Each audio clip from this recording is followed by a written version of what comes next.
Namaste students. Today we are going to read the Ball poem written by John Berryman.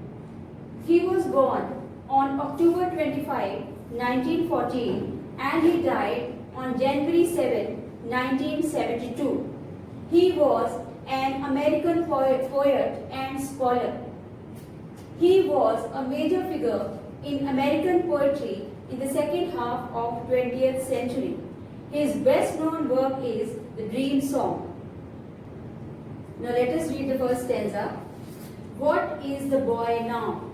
That means, what is the condition of the boy now? What is the state of the mind of the boy now?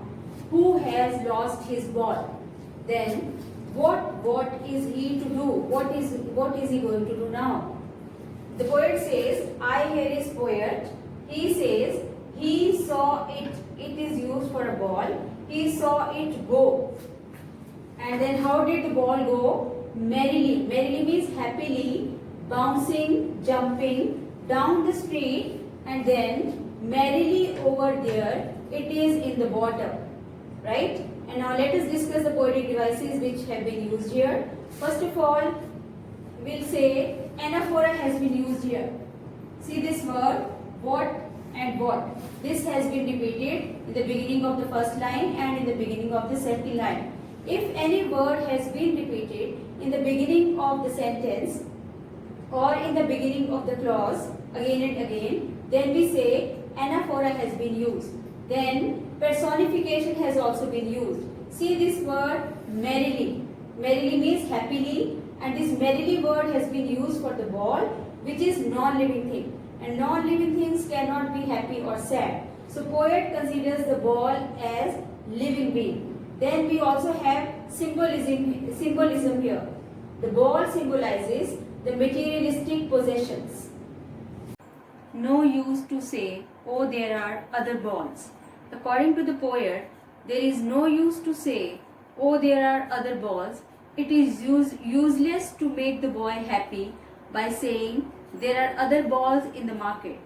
The boy is so grief-stricken at the loss of that particular ball that he will not respond to reasoning. No other ball can be a substitute for the one that has been lost. An ultimate shaking grief fixes the boy. It means the boy is so shocked at the loss of the ball that he feels that nothing can be more grievous than the loss that he has faced, and the thought of the big loss makes him shake with the grief.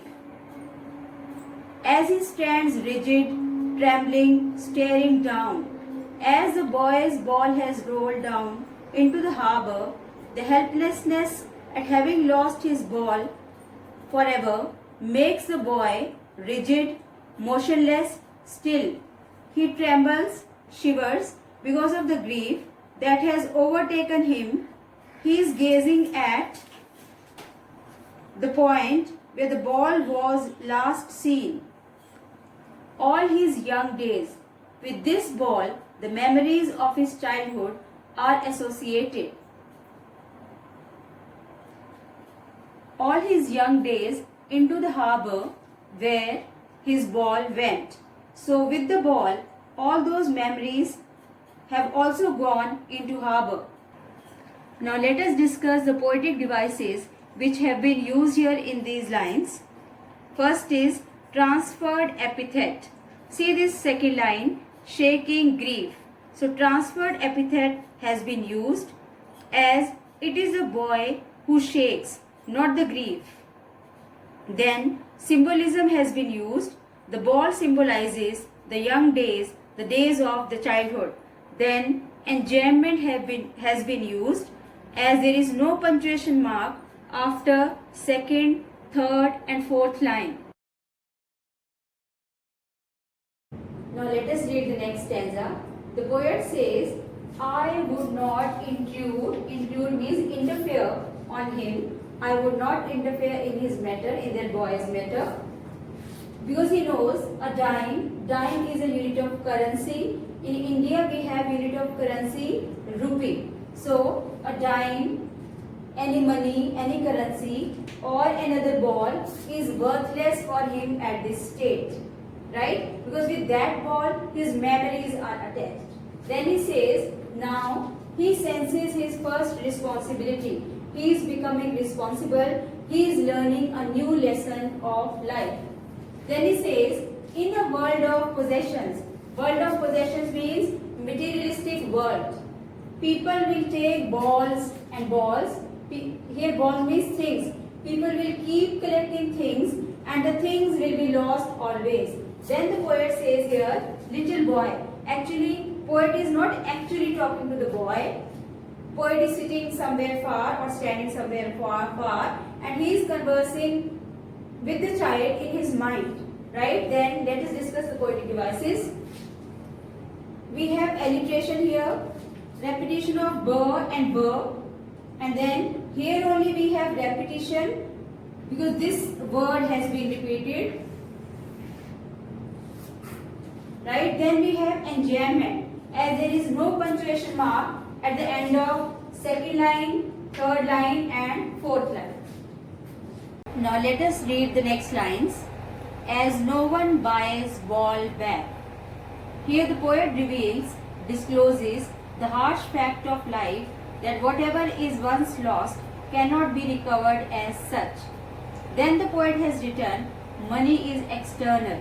It means money can buy another thing to replace a lost one but cannot bring back the original one with which one's memories are attached. He is learning, the boy is learning, though he is learning behind his desperate eyes, hopeless, helpless eyes, but he is learning an important lesson of life.